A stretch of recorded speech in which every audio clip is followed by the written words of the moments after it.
from the way Sam running behind him. بسم الله الرحمن الرحيم الحمد لله رب العالمين والصلاة والسلام على أشرف المرسلين وعلى آله وصحبه أجمعين وعلى من تبع هداهم إلى يوم الدين. We're still in the hadith Jabir radiallahu anhu regarding the Hajj, and we have finished, alhamdulillah, now up to the Arafah, and now going to leave Arafah towards Muzdalifah. So we are from the word where Prophet ﷺ, he put Usama behind him. Page number? Page number 323. Okay. The date, please. 4th of Safar. Trust that. He placed Usama behind him on his animal. He pulled the... You have to be louder because... what is the speaker of the book? Can't in the car, it's too big. Okay. All we need to do is just a small speaker. Yeah. For the time being, just a small one. No need a big one. No. Wait. He placed Usama behind him on his animal. Come here.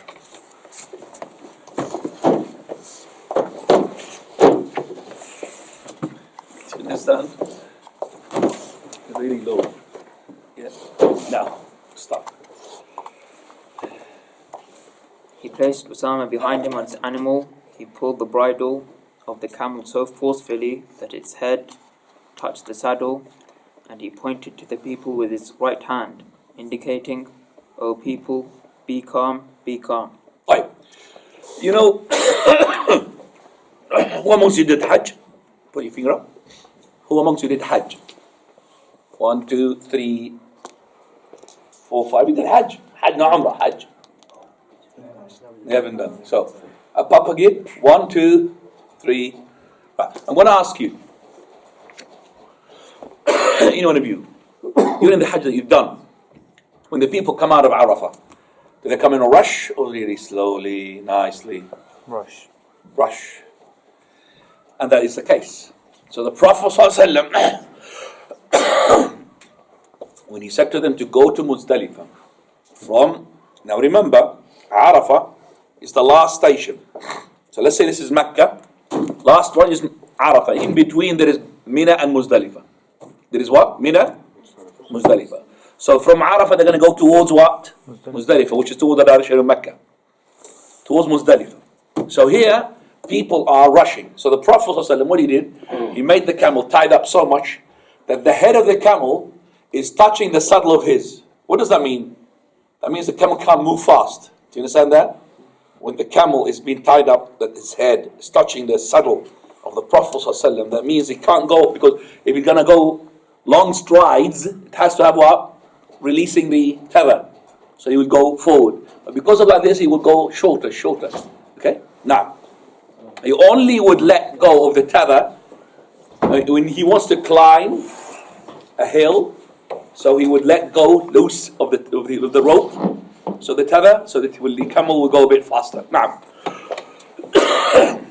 When he came to an elevated portion of sand, he would loosen the bridle until the camel climbed it. This is how he reached Al-Muzdalifah. Then he led the Maghrib and Isha prayer with 1 call to prayer and 2 pronouncements of the beginning of the prayer. right, so when he arrived to Muzdalifah, he prayed Maghrib and Isha. Yes? He prayed Maghrib and Isha. When he prayed Maghrib and Isha, he prayed them together, means combined. There's no prayer in the middle. Okay? And with 1 adhan, but 2 iqamah. And remember, he said to the people as well, when they go into Muzdalifah, calm, alaykum bis sakina, calm down. Now, He did not pray anything in between them. The Messenger of Allah ﷺ then lay down until dawn and prayed the Fajr prayer when it was clear that it was dawn, with 1 call to prayer and 1 pronouncement of the beginning of the prayer. طيب. So here, what about if the person couldn't go to Muzdalifah and arrive to it the right time? Like for example, it happened to us. We were stranded in Arafah And we couldn't go until about 11ish. Now 11ish, that means we're heading towards the end of the time, because the time of the Maghrib and Isha finishes when, Abdullah? Halfway through the night. Which is midnight. Yeah. Midnight as in night, 12 o'clock. Midnight between what and what? Between Maghrib and Fajr. Between Fajr and Maghrib, correct. So this is between Maghrib and Fajr. So if you calculate now what time is midnight, it's not 12 o'clock. Let's see. What time is Maghrib? Come on guys, 6:30. Let's say, okay. What time is Fajr? Let's say it is 6 o'clock. Yes? Okay, from 6:30 to 6 o'clock, that's 11 and a half hours. So divide them by 2, that's 5 and 45 minutes. 5 hours and 45 minutes. Add, is that right? Yeah. Add that to the 6 o'clock, 11:45. It's before 12. So, if you have to be staying in Arafah for your coach, and you couldn't go to Muzdalifah, and you're arriving to the close time, because it takes you about half an hour to arrive, 20 minutes, I would say to you, don't chance it. Pray in Maghrib and Isha where? In Arafah. It doesn't matter if you prayed in Arafah. The correct is to pray it in Muzdalifah, that's if you had time. But don't push it, because people are ignorant. They say, no, you have to pray it in Muzdalifah, and then they'll push it outside the time, and the prayer is not accepted. Prophet ﷺ, he did not collect pebbles, because you see the people there, you see them there, busy what? Collecting pebbles, isn't it? You go to Muzdalifah, they start collecting pebbles. I don't know them to sell them here or something, or what? Why do they have to collect pebbles? Because the Prophet ﷺ collected pebbles just close to the Jamarat, which is in Mina, not in Muzdalifah. I'm not saying your collection of the pebbles is going to be invalidating your pebble throwing. That means they have to be made in Mina, not made in, for example. No, I'm not saying that, but it's saying it's not from the Sunnah if you think. So if you think it's a Sunnah, it's not from the Sunnah to start collecting pebbles. You need to sleep. And the sleeping here is an open hotel. There's no roof on top of you. 100-star hotel, I call it. MashaAllah, all the stars on top of you. If you're very fortunate, you're the company, so this year I was, MashaAllah, they lay down for your carpet. Big carpet for all your, okay? This company could be, they are lined up with another company, Saudi Arabian, and they really put proper carpet. And this carpet is just one use, and they throw it. Big, massive carpets, like one carpet is bigger than this room, bigger than this room. After they put carpets and carpets and carpets, and then you just put your little mattress that you brought from Arafah, you sleep on top of it. Okay? Now, if you're going there, remember my words, don't sleep on the edge, because people, they race to the edges of the carpet, and they don't leave them, they leave the middle because they think the middle, no. If you go to the edges, that means it's going to be next to the paths, it's going to be almost 12 hours all night, people passing by, non-stop. So if you're going to be on the edge, watch your head, or your feet. Somebody's going to step on top of it, I'm telling you. If you're in the middle, okay, and you'll be safe. So choose the middle. People rush into the edges, rush to the middle. And they'll ask you why. Are you crazy? Say, yeah, I'm crazy. Let me just be crazy. And then they'll find out who is a crazy in the following morning. When you wake up, you're going to do the Fajr at the beginning of its time, ya Talha. Don't delay it. Beginning of its time. As soon as the Fajr comes in, you pray it. You pray it with the Jama'ah of your group. And it could be one Jama'ah, it could be more than one Jama'ah, because depending upon how big is the company and how many people there are. But you pray it at the beginning. Don't delay it. So you pray it there, where you slept. They'll make your space there, and you take your whatever sleeping. Don't call it, sleeping sort of bag, but it's not really. It's just a little bit of mattress, thin. Take it out and sleep on it. Because these are mattresses just for for one usage. You just leave them. You don't carry them with you to Mina. You pray it at the beginning with the adhan and iqamah, and now, Prophet what he did. He again rode the she-camel, and when he came to Al-Ma'shar al-Haram, Al-Mash'ar al-Haram, he faced the Qibla, supplicated to God, exalted him, and pronounced his oneness. He remained stopping there until the daylight was very clear. Okay, going to ask those who have done Hajj, have you done that? Say to me no, please. Have you done that? Did you go to Mash'ar al-Haram? Say to me no, please. No. No. The ladies might be wanting to go past at night, so I have to go to the... I'm asking, did you go to the Mash'al Haram? Say no. I haven't seen anybody said yes to Allah. Because I know. They don't go to Mash'al Haram. I'm not saying it is no good. Prophet ﷺ, he said, I came to the Mash'al Haram and all Muzdalifah is alright. But the Sunnah is the Mash'al Haram. But the thing is, I'm going to ask the following question, and I doubt it as well. Did you stay until you prayed the Fajr, or you just went straight away? Straight away you went. That's the problem. Guys are really, they're coming for Hajj, but they're rushing. Everything's rushing. They're supposed to be either going to the Mash'al Haram and making dua, or in their place after Fajr to sit down on that carpet and make dua until just before sunrise. What do they do, the people? In a rush. See, all these Hajj came, you rush. And the problem is, you as well, you want to stay, but the company itself, I don't know. They're like jinns or something happened to them. I don't know what happened to them. It's just, they want to move. So, if you have a company where the head of it is a religious person and he knows what he's doing, stick to him, akhi. Don't go to any company. Don't look for the luxury. You're going there for Hajj, to apply the Sunnah. So if you find a person who will let you just stay, those things, ask him. After praying the Fajr, you're going to stay? Do you pray the prayer at the beginning of at time of the timetable, or do you wait? If he says at the beginning of the timetable, don't go with him. Don't go with him.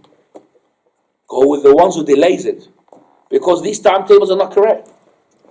So at least the person who is really in charge is supposed to be delaying it for 10, 15 minutes after the time, which is the actual time, because Fajr is before Fajr. Dhuhr is before Dhuhr. The only one which is on time is Maghrib and Isha. But the rest, they just want to pray on the calendar, basically. Don't. So the ones who delay it, you have to go with some people who knows what they're doing. It's not how much you got lecture. I'm telling you, you get luxury, but you're not going to get Hajj, which is upon the Sunnah. Not to say maybe even your prayers maybe not valid. So be careful. Especially the Fajr. The Fajr, when I said pray at the beginning of its time, the beginning of its actual time, not the time which is in the calendar. That's night, 100% that's night, dark. That's not Fajr. Okay? And I'm saying this is emphasis, very big emphasis. I'm going to ask these people who went Hajj, did you pray at the beginning of the time? Can't remember. Huh? Oh, you went. Yeah. But usually the case, what do they pray? Do they wait? Or they pray when everybody prays? You know when you are in Mina camp. Do you pray when everybody prays in the camp? Yeah. That's the problem, isn't it? That's the problem. They will say to you, are you better than the Haram? That's the problem. But the Haram waits for the Jama'ah, but not in Hajj. They wait for the Jama'ah 20 minutes, and that's what they're supposed to do. 20 minutes after them. Allah musta'an. Let's go back. He made dua and tahleel, takbir, until just before sunrise. Go on. He remained stopping there until the daylight was very clear. He then went quickly before the sunrise. Al-Fadl ibn Abbas was seated behind him on the she-camel. He had beautiful hair, a fair complexion, and a handsome face. He was a handsome man. His cousin, Al-Fadl ibn Abbas. Abbas is the uncle of the Prophet. Al-Fadl is his cousin. Okay? And he was a beautiful person. Now, nice looking. Go on. As the Messenger of Allah ﷺ was moving along, there was a group of women on his side. Al-Fadl began to look at them. The Messenger of Allah ﷺ put his hand on his face to turn it to the other side. He again began to look, and the Messenger of Allah ﷺ again pushed his face to the other way until he came to the bottom of Muhassir, on the road between Muzdalifah and Mina. Right. Basically, that's natural. Al-Fadl looking at the women. And there was another hadith as well. There was a woman came, and she herself, she was beautiful. She came to ask the Prophet ﷺ, but her father was with her.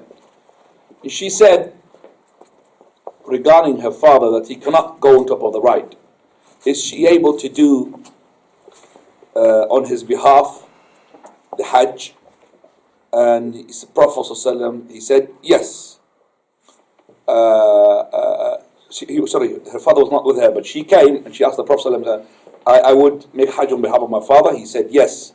And at that time, Al-Fadl, he started looking at that woman, and the Prophet ﷺ, he was turning his face away from her, and he turns it, he keeps looking, and then Al-Abbas later on, it looks like he saw the thing. Al-Abbas was the uncle. Why did you twist the neck of your cousin, which is his son? He said, well, I have seen a young man and a young woman, and I was fearing that the shaitan is going to be there. And that's why I turned his face away. And from this hadith, we gain a lot. Number one, the face of the woman is not awrah. Understand that? Because he was looking at her face. The face of the woman is what? It's not awrah. And that's very important. Is she allowed to show her face? But if her husband wants her to cover, that becomes compulsory because of the command of her husband, not because of the command of Allah subhanahu wa ta'ala. The command of Allah is that she's allowed to show the face. But Allah made the saying of her husband is compulsory upon her. Do you understand that?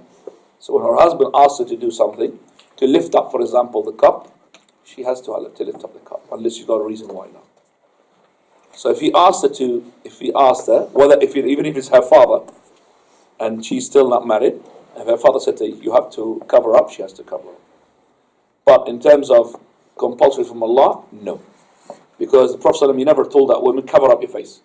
He kept turning the face of Al-Fadl away. And also Al-Abbas asking the question, why did you twist the neck of your cousin, his son? He twisted his neck, kept. That means looking at a woman and there is no fitna is allowed. Do you understand that? Because if you could have asked him, he would, Al-Abbas, if he knew that looking at the woman is haram, then he would have said to him, yes, you would have done correct. But Al-Abbas is asking the Prophet, why did you twist the neck? That means looking at the woman, for example, for the sake of the need, that you need to answer her question, or you need to give her some money, and you looked at her with no fitna, okay, you looked at her, not into the eyes, looked at her because you want to give her, because otherwise you're going to give the money to somebody else, okay? So for that, it's no problem. But anyway, the Prophet ﷺ, he turned him away because that guy, the Al-Fadl, his cousin, he's looking at her for the sake of looking at her, which is the natural thing, and that's why the Prophet ﷺ not allowed him. He kept turning his face away because he said there was I was fearing the shaitan that will be doing something. Right, now. He urged the she-camel on, following the middle road. Okay, you said something there before that. He went to the Muhassir. Yes? Yeah. Right. Now, Al-Muhassir is a valley between Muzdalifah and Mina. Again, it's a valley between Muzdalifah and Mina. And here the Prophet of Allah, he went a bit faster, isn't it?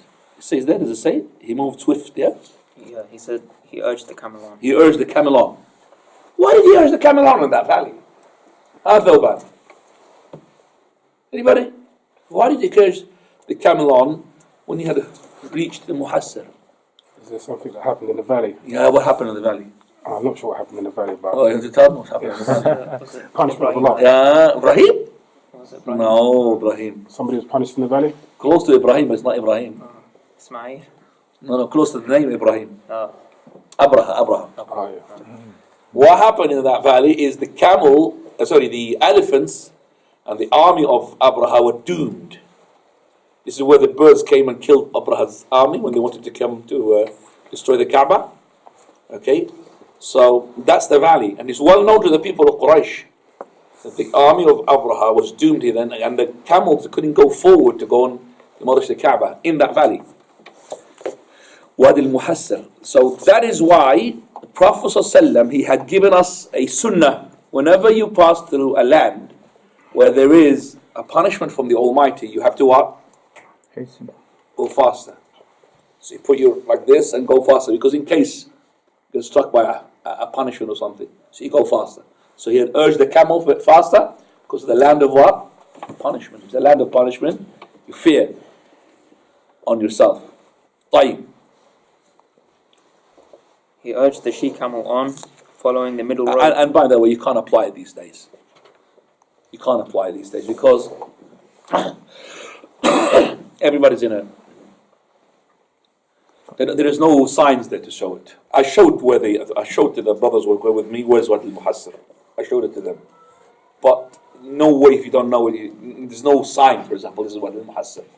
But if you are going, did you walk from Muzdalif to Mina? If you walk, then it is applicable to you, then you go faster. Have you seen the masjid, the mustashfa, the mustashfa al-Wadi, the hospital of al-Wadi? It's at the edge. As soon as you come into Mina, that's the edge. Can't remember to it's a long time ago again. Yeah, there's a hospital there, big hospital. Is this happening? What I'm happy? What's going It's on? the crazy, The crazy thing. Okay, the crazy crew. What are they doing? I need to go and read the Quran on these people. They might go See even who's more going to crazy. come up. They might even go more crazy. They will definitely get proper crazy. Proper crazy.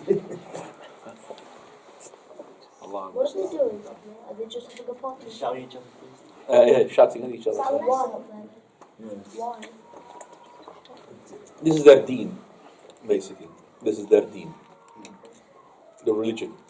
Are they Muslims? Allah al-Musta'an. I told them last time that they're scaring the children. Allah al-Musta'an. We have to complain for that. I mean, this is not right.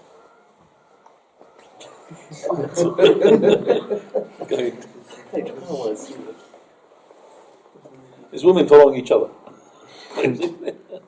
So,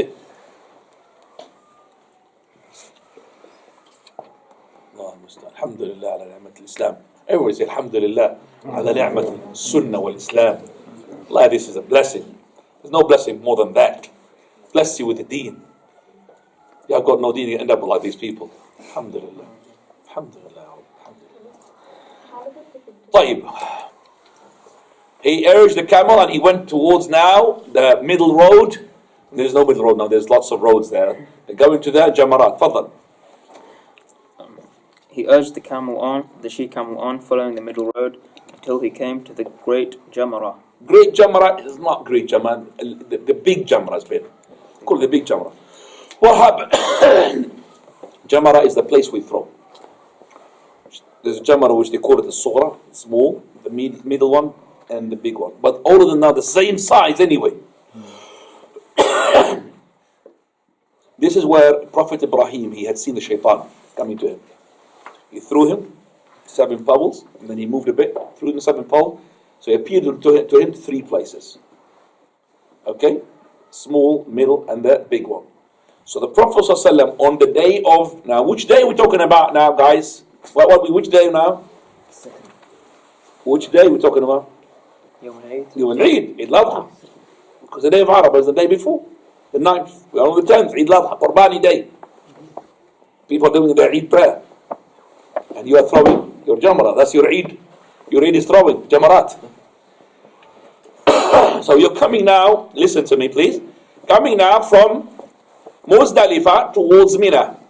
And actually you're towards Mecca as well, same direction. The Jamarat is in this order, the first, then the second, then the third. And then you go into Mecca. So the Prophet ﷺ on the day of the Eid, he passed the first, did not throw it, passed the second, did not throw it, went to the what? The third, which is the Kubra. He passed the small one, but as I said, there's no small and middle, big. All of them the same size. He passed the first and the second, and then he went to the third. And he threw it with 7 pebbles. Go on. He came to the Jamra, which is near the tree known as Jamra Aqaba. He threw 7 pebbles at it. Yawm al-Aqaba, you know where? Do you remember the pledge of Al-Aqaba that took place between the Prophet ﷺ and the people from Medina? That's where it is, the place in the Aqaba. Yawm al-Aqaba, right. Now, throwing with 7 pebbles, making takbir with each pebble, yes? Each time saying, Allah is great, Allahu Akbar. Allahu Akbar, Allahu Akbar. It's each time, Allah Akbar, Allah Akbar, Allah Akbar. Not Bismillah, Allah Akbar. It's Allah, Allah, Allah. And throwing the 7 pebbles. By the way, here there is something which is to be added from another hadith, which is, and he made Mecca on his left, and he made Mina to be on his right when he threw his pebbles. So this particular jamrah, you only throw it from one direction. So this is the bottle now, represents this, okay, a jamrah. This is a jamrah. Have the third bottle here? Okay.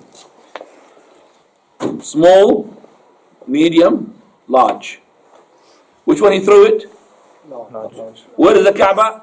Here is the bar. It's about 2 miles away from here, 3 miles away. Okay? That's where Muzdalifah. That's where, what's that? Arafah. Okay? So that's Mina. Wadi Muhassir is there. Prophet he came here and then he passed this one, and he came to this one. He did not throw it from this angle, from that angle, from that. From where? From this angle. Making what? Makkah to left. Back on the left and Mina on the right. Okay? That's how you throw it. You don't throw it from this or there, throw it from this side. Now, He threw I think them. this is your bottle. No. He threw them from the bottom of the valley. He then went to the place of the sacrifice and sacrificed 63 camels by his hand. Allahu Akbar. He then gave the remaining. Wallah, you have no power to slaughter one camel. Wallah. I know what I'm talking about. Slaughter one camel, you're going to go to bed for 5 hours. Just relax. One sheep is enough. Camel is a camel. You slaughtered how many? 63. 63. Prophet sallallahu alaihi wasallam, he was 62 years old when he slaughtered those camels. Okay? Now, then he gave Ali. He then gave the remaining animals to Ali. How many he gave to Ali then? Come on. 37. 37. Because all of them 100. Okay, so he gave him 37. Now, so that's why, truly when he said, the only powerful man that we have seen in the battle of Hunayn was the Prophet ﷺ. No Ali, no anybody. Prophet ﷺ is one who's charging. Everybody's behind. The leaders this day, what do? 5-star hotel. And they just give commands through the what? Radio. Huh? Laptop. Yeah, from the laptop, you're playing games. Well-built sort of fortress for that. And they're giving orders. Whereas the commander of the Prophet ﷺ is the first one to charge. And he is against the enemies. أنا ابن عبد المطلب. أنا النبي لا كذب. أنا ابن عبد المطلب. I am the Prophet, no lie about that. I am the son of Abdul Muttalib. That means the grandson of that. And that means that your grandfather is a father as well. And he was charging against the enemies. Now, Thus he joined with him in the sacrifice. He then asked that a piece of flesh from each animal sacrificed be put in a pot. so this is the sunnah when you slaughter your qurbani is to eat from it. So the Prophet ﷺ, because he has slaughtered those 100 camels, so he had taken a portion from what? Each. Put it in the cooking pan. So he could eat from all of it. Now, When it was cooked, they both, the Prophet and Ali, took some meat out of it and ate its soup. The Messenger of Allah ﷺ again rode and came to the house in Mecca. He prayed the Dhuhr prayer. He came to the tribe of Abdul Muttalib, who was supplying the water of Zamzam. He said, "Draw water, O tribe of Abdul Muttalib. Were it not that people would take this right of supplying water from me, I also would draw water with you." So they handed him a pitcher and he drank from it. right, what did he do there? He went straight away to Mecca to do what? Tawaf al-Ifada. To do Tawaf al-Ifada there. He went there. So he prayed Dhuhr in there. And he did not drink, he did not pull Zamzam, because if he pulled Zamzam, then Muslims would start pulling. So he gave this Rifada, which is in charge of the water, in charge of the Kaaba, Shayba, okay, and Uthman ibn Abd those are the ones who are in charge. And still today, the ancestors of Shayba, they've got the keys. Even the king cannot enter the Kaaba without that key, which is been handed down from the Prophet ﷺ all the way until today. And the Prophet of Allah, he had Uthman ibn Abi Uthman, the one who had given. If you remember with me that Salama radiallahu anha, when she migrated to Medina, there was a big story, a long story with her, is that basically she was with her son and her husband, and then when her husband was about to migrate, the family of Salama, they took Salama. They said, we can't stop you, but we could stop our daughter. You cannot take our daughter with us, with you. Because the Quraysh started to stop the people migrating. And then when they took the woman, Abu Salama, the family of Abu Salama said, okay, well, you take in the woman, we're not going to take you the child. The child belongs to us. The child belongs to his father. So they took the child. So one family took the child, one family took the woman, and only Abu Salama got him his own. So this wife, or this woman, Salama, she had no husband and no son. For 1 year she's been crying her eyes out. For 1 year, until one of her cousins, he felt sympathy.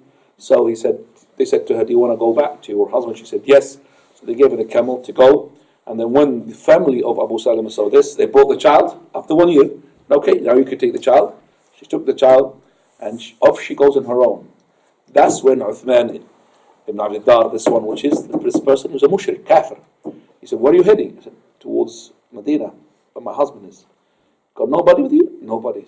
Okay, I'm not going to let go of you. So he took her, even he's a stranger, taking the camel, and every time that he wants to camp, he will make the camel to kneel, and then he will step away for her to dismount, so the hour will be exposed, and then she will sleep, and he will sleep until when it's time to move, he will make a sound, she'll wake up, he'll prepare the camel, and then he'll step away for her to mount the camel, and they will move. And he's talking about 8 days traveling.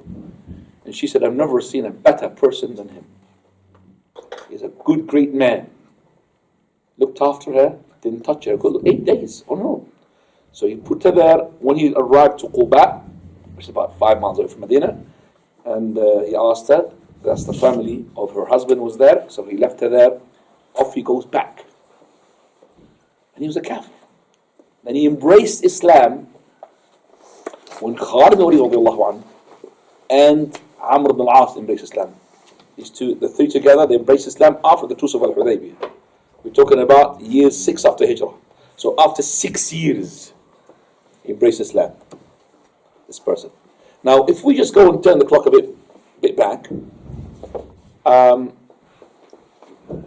Prophet ﷺ asked for this key from Uthman when he was a mushrik, and the Prophet was in Mecca, and he said, do you think I'm going to offer you the key? I'm going to let you to go inside?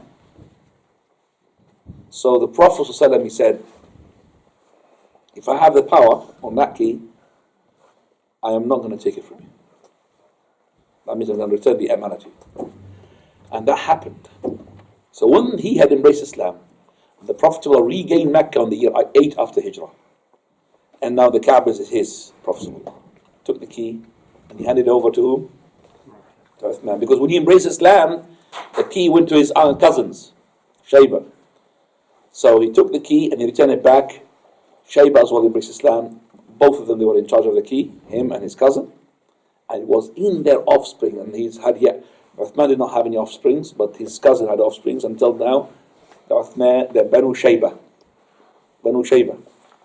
still got the key till today. They handed it over from one generation to one generation to another. And this is what, just coming back to here, the Prophet of Allah, he said that I don't want people to start taking over this water if I take all water myself. You bring me water yourself. Just to show you that Mecca should not be globalized. It should be what? The Kaaba should be what? Belonging to the people of Banu Abdul Muttalib and Quraysh. Cannot be given to anybody. And that's what I'm saying this, because they're trying to do that.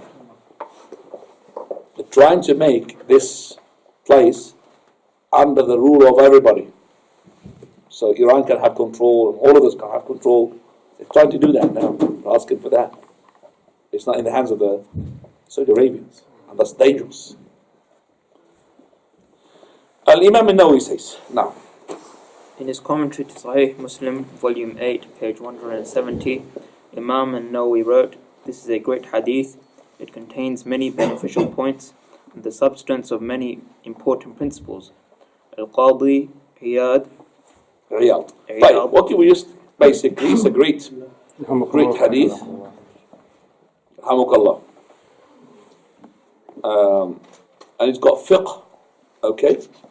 And here, Abu Bakr ibn Mundhir, he had made a book for it, and he made from this hadith 150 plus types of issues from this. He extracted 150 plus issues from that hadith. 150 plus. So let's go now to summarize what are the pillars, the obligations, recommendations of the Hajj. Right. Al-Hajj is a worship from the worships. It's got pillars, and it's got obligations, and it's got as well recommendations. Remember, when we have obligation, this obligation can be a pillar or could be a condition, or it could be an obligation, but it's not a pillar or condition. All right, you remember that.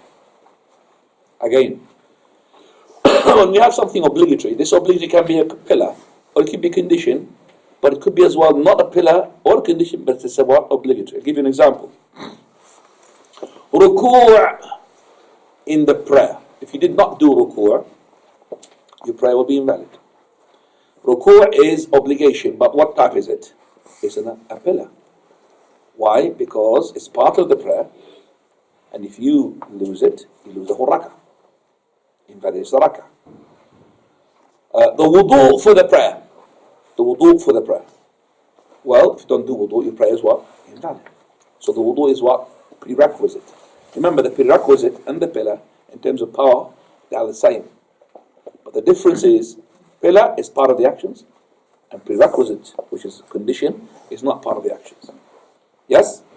Washing the face. Washing the face from the wudu. Is that pillar, condition, or is it normal, obligatory? Put your finger up, come on. Washing the face in the wudu is a pillar, condition, or yes? Pillar. Very well done, Umar. It's a pillar. It's part of the wudu. If you don't wash your face, the wudu is invalid. Okay. The purity of the water when making wudu, the purity of the water when you make wudu is a pillar, a condition, or a normal obligation. Fadal. Condition. Because it's still powerful. If you don't have pure water, your wudu is invalid, but it's not part of the wudu actions. It's outside. Okay. Saying Bismillah when you start the wudu. Yallah, Mr. Arab. Is it a pillar, or is it a condition, or is it just a normal obligation? Condition. Anybody would agree? Obligation. Obligation. If you said a condition, I'll tell you what, half of this gathering here, their wudu is invalid. So many people, they don't say Bismillah. They forget. Because if you forget to wash your face, there's no excuse, I forgot. You have to repeat the wudu, and have to repeat any prayer that you made with that wudu. I'm asking now, if you said Bismillah and you forgot to say Bismillah, and you prayed the prayer, do you repeat the prayer? No. Do you understand the difference? You don't repeat the prayer. But if you forgot to wash the face or the feet, your wudu is invalid, and all the prayers that you prayed with it is what? It's invalid. So saying Bismillah, it is not a condition, nor is a pillar, but it's an obligation. You have to say it. But if you did not say it, it does not invalidate your wudu. Understandable? Okay. Saying Bismillah when you slaughter the animal, ya Anis. You wake up, saying Bismillah when you slaughter the animal. Pillar, condition, or is it a normal obligation? Think. Pillar? No. Condition, it's not part of the actions. So, Bismillah is correct. Condition. It's not a pillar. Pillar is part of the action. You understand? It's not part of it because it's outside. But it's a condition. If you don't say Bismillah, your slaughtering is what? Invalid. Is that correct? So what if you forgot? What about if you forgot? Then you have to again That's fine. Then you can't hear. That's a difference among the scholars. The opinion I adapt, the scholars who say that it is obligation. If you forgot, no problem. Because Abdullah ibn Abbas, he said, "Ufi an ummati al-khata' wal-nisyan." And this is the opinion of our Sheikh al-Albani, other scholars as well. But other scholars like Sheikh al-Mu'thamin, they say, no. It's a condition. Okay? Say it's a condition. So there's a difference among the scholars regarding saying Bismillah when you slaughter the animal. Right. Where are we now? The integral component, obligatory acts, and sunnah of this act. So number one, the recommendations of the Hajj. Recommendation of the Hajj, start with number one, recommendation of the Ihram. Yes? So we're going to put the recommendation. Recommendation of the Ihram, which is to wash when you make Ihram. So before you say the words, before you board the plane, you make what? Ghusl. You know something? I keep telling the people, make the ghusl for the Ihram, keep the ghusl, and I forget myself. But I forget, but I do it before Ihram. Last time I did it on board of the plane. Saudi Arabian plane, MashaAllah.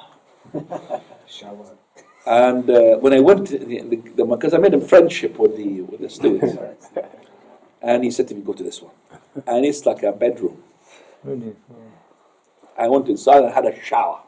Ghusl, MashaAllah, Tabarakallah. There's no ghusl facilities, but you could have, it's a big room. I'm talking about, you could say it's about 2 meters by 2 meters. It's like a room. Okay, so I had a shower, just ghusl before, alhamdulillah, the ihram. Alhamdulillah. First time as well, what I forgot, I had to have it in the airport itself. There's a ghusl facilities in the airport as well, in Heathrow. Okay, so alhamdulillah. But this time I did not go from Heathrow, I went from Jordan. I went to Hajj from Jordan. Okay, right. Well done. So the first one, that is ghusl. But there was ghusl sunnah, it's not, if you didn't do it, no problem. But you want to maximize your reward, that's what it is. Number two, that is Applying perfume to one's applying body. perfume on your body, not on the clothes of ihram.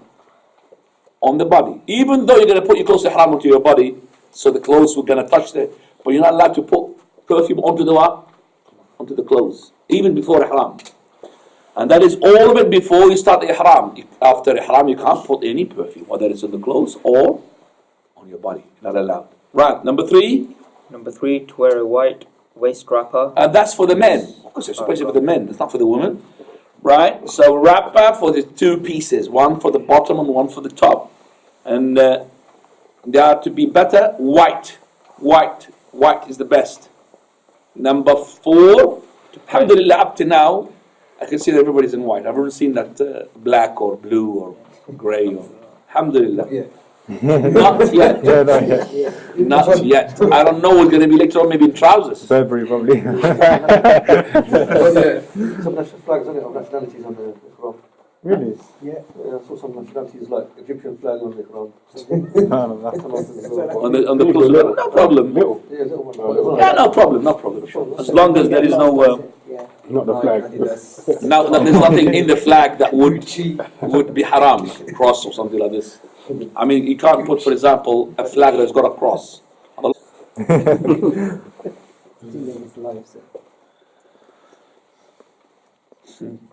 Prayer in the Wadi al-Aqiq. That's if you're going by land from Medina to Mecca. So if you are in Medina or you are taking the ihram from Wadi al-Aqiq, which is Dhul Hulayfa, there's prayer 2 rak'ah. So if you're passing by plane, no, they can't pray the 2 rak'ah. It has to be in the valley. So these 2 rak'ah is not the 2 rak'ah. The people, they think there's 2 rak'ah for ihram. There is no such thing called 2 rak'ah of ihram. But if you're going through that particular station, it's called Dhul Hulayfa. There's a wadi, a valley there, which is a sacred valley. It's called the Valley of Al-Aqiq. Jibreel salam came to the Prophet ﷺ and he said to the Prophet, pray 2 rak'ah in there. Number 5. Number 5, raising one's voice while repeating the talbiyah. Okay, talbiyah with raising up the voice. Labbaik Allahumma labbaik. Labbaik la sharika laka labbaik. They're going to be scared now. Upstairs. Gone. Should have said that to them now. That's the talbiyah, by the way. That's the talbiyah. إن الحمد والنعمة لك والملك لا شريك لك. You say it about 10 times, 20 times, you feel your voice is gone. But people, what do they tell you like this?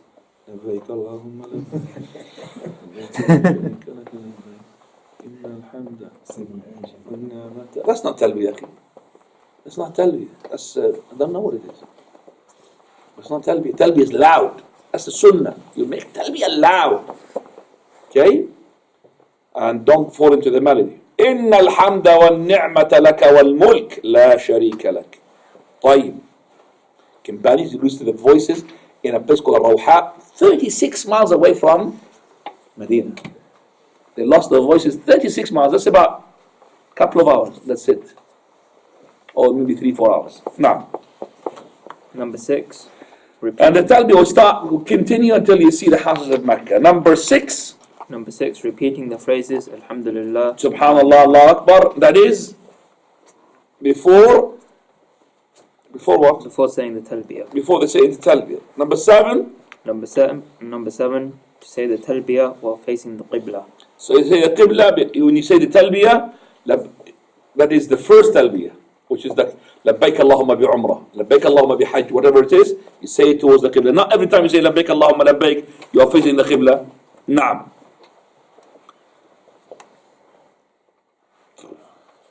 Coming now to the sunnah of coming into Mecca. Number 8 and 9 and 10. Number 8, 9 and 10. Spending the night at Wuqua. We can't do that. Performing ghusl to enter Mecca. Well, you could do it in the hotel. It's supposed to be before you enter Mecca. When you are in Mecca, no problem. You make it in the hotel before you go to Kaaba. And the third, last one. Number 11. Entering Mecca through the higher ravine. No. Number 9 and 8 and 10. He said, walk in Mecca and then also to enter it during the daylight. Yeah. So that depends upon when you arrive. Number 11, to enter it from the Thaniyat al-Ulya, and that is as well, you can't really do it because you have been stranded with the people. Number 12 is to, when you come to the Kaaba, to the Masjid al-Haram, you treat it like a normal masjid. You come with your right foot and you come out with the left foot. And when you come inside, you say, A'udhu billahi al-azim, wa wajh al-kareem, wa sultan al-qadeem, wa shaitan al-rajim, Allahumma salli ala Muhammad, wa ftah li ababa rahmatik, as we know for the normal masjid. Number 13, when you see the house, that means the Kaaba, then you raise up your hands if you wish, because Allah ibn Abbas had done it, and you do the dua of Umar, Allahumma anta salam wa minka salam, fahayyina rabbana bis salam. So this is, as soon as you see the Kaaba, you stop, raise up your hands, Allahumma anta salam, minka salam, fahayyina rabbana bis salam. And this is now coming to the sunnah of the tawaf. Sunnah acts related to circumambulating the house. Okay, this is the first circumambulation called Tawaf al-Qudum. Make al-Diba'. Al-Diba', which is? Read. Number 14, putting the ends. I just said al-Diba'. Say, what is this? Putting the ends, yes? Oh, putting the ends, read it. Putting the ends of the upper loose garment under the right armpit. So exposing the right shoulder. basically, you know the garment that you got, you put it underneath your right shoulder. Armpit. So you could expose your right what? Shoulder. That's called al-Diba'. And this is only for Tawaf al-Qudum. And in also Tawaf al-Qudum, there is another sunnah which is not being mentioned here, which is al-Ramal. Al-Ramal, which is the brisk walk. So you add that to al-Diba'. Brisk walk. And this is between the black stone and the Yamani corner for 3 rounds only.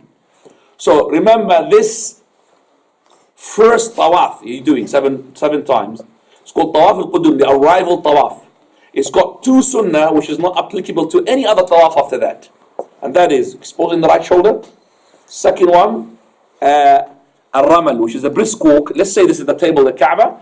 You go from the black stone all the way up to the Yamani corner. And then you walk normally. You do it for the first 3 rounds and that's it. Right. Number 15 is to touch the black stone or to make a gesture if you can. Number 16, all of that is not compulsory, by the way. Now, if you could really kiss the black stone or prostrate on it, and also to make takbir every time you reach it, Allahu Akbar. And the Ramal is there. Sorry, the Ramal is there, number 19. Yes, I'm sorry about that. Ramal is 19. Number 20, the touching of the Yemeni corner if you can, and touching without kissing. If you can't touch it, you don't do anything. And you do dua between the Yemeni corner and the black stone. ربنا آتنا في الدنيا حسنة في الآخرة حسنة وقنا عذاب النار. Number 22, pray 2 rak'ah. After the tawaf, remember to cover your shoulder. Cover your right shoulder now. Because you can't pray with your shoulder exposed. You pray the 2 rak'ah behind the maqam. When you go to the maqam, you say the following ayah. وَاتَّخِذُوا مِن مَقَامِ إِبْرَاهِيمَ مُصَلَّى. Number 23, and you read, which is now you said it. Number 24, in the 2 rak'ah, you read قُلْ يَا الْكَافِرُونَ first rak'ah, second rak'ah قُلْ هُوَ اللَّهُ أَحَدٌ for the Fatiha. Number 24, that is if you can, which is not attached to this tawaf, you could come at any time to go to the multazam, to the door, or not to the door, between the door and the black stone. You put your chest and your arms like that and you keep dua. And number 25, to drink from water Zamzam. Now we come into the sunan of as-sa'i, which is the recommended action of the sa'i. The sa'i is basically when you go to the sa'i, you say inna safa wal marwa min sha'airillah, and then you go to the safa and you face the qibla. That's 28, and you say the dua, which is the dhikr, Allahu Akbar, Allahu Akbar, Allahu Akbar 3 times to the end, which we have mentioned it before. And then you go down. Once you reach the green signpost, which is indicating the bottom of the valley, that's when you run. If you are a woman, you don't run until you reach the second green signpost, and then you move normally towards the Marwa. You do on the Marwa what you did in the Safa, and that's the first lap, and then you continue for 7 laps. For the sunan of coming out of the Mina, sunan of the Mina, that is the when you make the ihram from your house on the day of Tarwiyah, that's the sunnah to make it on the day of Tarwiyah. And you make Dhuhr and Asr, Maghrib and Isha and Fajr in Mina, and you make the Dhuhr and the Asr together, shortened, Maghrib and Isha, of course, shortened, Maghrib isn't shortened, together as well. And then you go to Arafah after sunrise. As now we come into the pillars of Hajj. Pillars of the Hajj, number 1, intention. Number 2, Arafah. And number 3, Muzdalifah. Number 4, Al-Ifada. Number 5 is Sa'i between Safa and Marwa. Now we come into the obligatory acts which are not pillars. Ihram from the miqat. If you did not do the ihram, it does not mean your Hajj is being invalidated. But it's a compulsory act. And some of the scholars, they ask you to go back. You have to go back. But let's say you started your Hajj by making tawaf, you can't go back now. Some of them, they will ask you to slaughter an animal because you did not do this obligatory act. Number 2 is to sleep the nights in Mina, which is the 11th and the 12th, and also to throw the jamarat according to the order, 1st, 2nd, and 3rd. Okay, now we come into the size of the jamra. It's like a chickpeas, okay, chickpeas like this, small one. It's not big ones. How to throw and how many pebbles. Throwing is 7 pebbles, and how to throw, you cast them. Allahu Akbar. You don't you drop them, you cast them. Allahu Akbar. You don't have to hit the middle post. As long as they fall into the circle, then it's considered to be okay. The timing of the throwing. Timing of the throwing is on the day of Al-Eid. You do it after sunrise up to the sunset, all day. As for the following days, which is the day of the 1st, 11th, and the 12th, and the 13th of the Tashriq, you do them after Dhuhr, and you got up to the night. Okay? Now, benefits. Okay. When you throw the jamrah on the Eid al-Adha, which is the last one you remember, that means you could take off your clothes, but you cannot approach the women, which is the marital relations, until you had finished your tawaf al-ifada and the cutting of your hair. And number 4, tawaf al-wada'. Tawaf al-wada' is the last thing that you do before you depart Mecca. For those who are living in Mecca, there is no Tawaf al-Wada' because Wada' means farewell. And these people live in Mecca, there is no farewell on them because they're going to stay in Mecca. And the women who are in their menses, if they get cleansed, they don't have to do Tawaf al-Wada'. They don't have to wait until Tawaf al-Wada'. They could just go and leave. And also, the cutting and the shaving, all of that is to be compulsory, but it's not pillar or it is a condition. Right, now the conditions of the Tawaf, okay, that is, you are making the conditions here. Number one, for Tawaf to be pure, and that's controversial, by the way. Sheikh Islam said you don't have to be pure, but the correct opinion is you have to be on wudu, making Tawaf, covering the awrah, and 7 rounds. And also to start from the black stone and end up into the black stone. And the Tawaf has to be inside the boundaries of the haram. You can't, for example, make Tawaf around the whole. Let's say that there is what do you call that, circle ways between the car, in your car, you're rotating around the whole Mecca, not the Kaaba, the whole Mecca. You're not allowed. And it has to be outside the house. That means not inside the Kaaba. That means if you are having the keys, they can't make Tawaf inside the Kaaba, to be outside the Kaaba. Alright? That means also you can't make a shortcut and come through the what they call the Hijr. Okay? You have to come outside the Hijr to make the Tawaf. And also the Tawaf has to be following one another. You can't make once, for example, round, and you can't, and then you go having chicken or kebab and come back to finish the second and third one. You have to finish all of them together. You can't. But if you break because of something which is needed, like wudu and coming back, no problem. Prayer, no problem. Do you understand me? So if the prayer time came in, so you made 5 rounds and you still have 2 rounds to go, you just make the prayer and then you continue the 2 rounds. But chicken and kebab is not allowed. Fine. The shurut of the sa'i is to be 7. And you start with Safa, end up with Marwa, and the sa'i has to be in the sa'i itself area. You can't do it outside the sa'i area. And we say the sa'i area, you could have first floor, second floor, third floor, ground floor, basement, no problem. Now the prohibited things of the ihram. Number 1 is to put your, for example, garments, like the garment, like anything sewn, like sleeves, cloaks, shirts, underwears. You're not allowed to do that as a man, not the woman. For the women, you're not allowed to cover your face. If there is cover your face with niqab, which is the one that you tie up onto your eyes. But you could have a piece of cloth on top. One of these men there, you could just put it down, but without, like it's a piece of cloth, okay, but it's not pushed to the face. You understand me? It doesn't have to have a gap, but it's not tied up, so it's a loose one. Do you understand me? It's a loose one to cover if she wants to cover the face.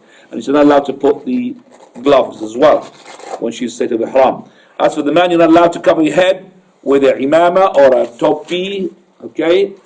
You're not allowed to put perfume, men and women, and you're not allowed to cut your nails or to cut your hair, and you're, of course, allowed to mix marital relations, and you're not allowed, of course, to make sins, or quarrel, dispute, all of that for the sake of nothing, and you're not allowed to make a marriage while instead of ihram. You're not allowed to hunt for the land hunt, but you're allowed to fish. Fishing is no problem, okay?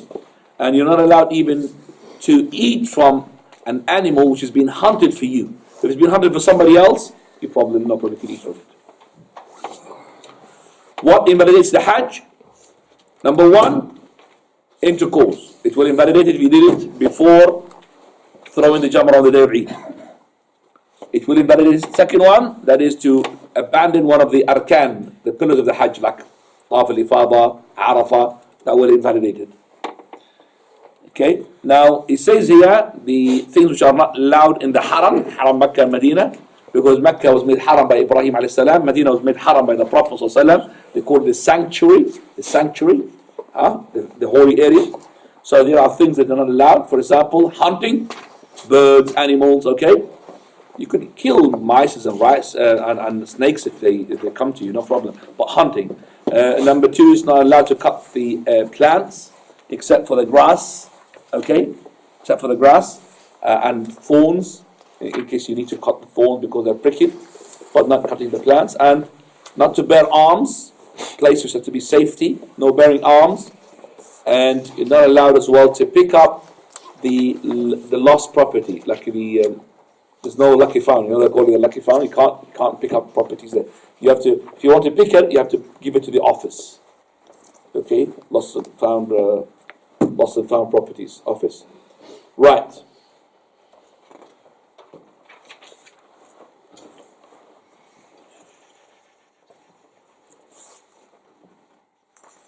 If you did any of these prohibited acts, then you make tawbah and istighfar. There is no such thing that we ask you to slaughter an animal, except if you had hunted. The hunt here is the equivalence, because if you hunt something, then you have to pay a penalty, which is equivalent to what you hunted. And this is, you could read it yourself there. There's examples. For example, Prophet ﷺ, Jabir Abdullah, he asked the Prophet, the Messenger of Allah, hyena. He said, it's a hunt. And if you hunted a hyena while you're state of ihram, you have to slaughter a sheep. By the way, hyena is allowed to be eaten. I don't know if you know the hyena. Okay? The hyena is allowed to be eaten. I did not eat it, I did not taste it. It's one of those animals that's got the strongest jaws, strongest jaw. It could crumble stones, basically, this animal. Hyena. And the companions to hunt it and eat it. Okay? So if you hunt it in the state of ihram, you have to pay a penalty by slaughtering a sheep and give it to the poor people. Gazelle, a ewe, and the rabbit, again a ewe, which is like a she-goat. Okay? And the pigeon, if you hunt pigeon, then a sheep. Okay? Allahu A'lam. I'm just showing you examples from that. There. As for if you have intercourse while you are in a state of ihram, well, the following will be entailed upon you. Number 1, your hajj is invalid. Number 2, you have to do the hajj of the following year. Look at that. Invalidation, you have to do it. Number 3, you sinned. You can tell me. Number 4, you need to slaughter a camel. It's a penalty. You slaughter a camel. Number 5 things. You need to finish up. So, before you threw the jamrah, you intercoursed. So we say to you, you are sinned. You've mixed up. We say to you, well, that you have to slaughter a camel. Number 3, that you have to what do we say? Subhanallah. Do it again. Repeat. Let's do it the following year.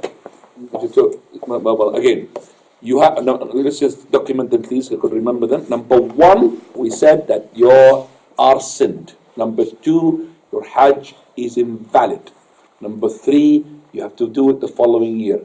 Number 4, you have to slaughter a camel. Number 5, you have to finish it.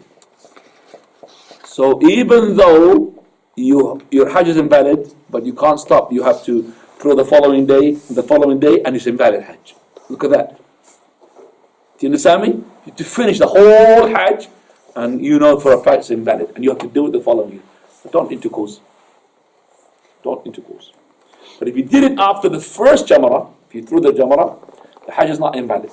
But still you have to pay a penalty, which is a sheep. Then the blood that you'll be the slaughtering here, it says tamattu'. If you make tamattu', you have to slaughter a sheep.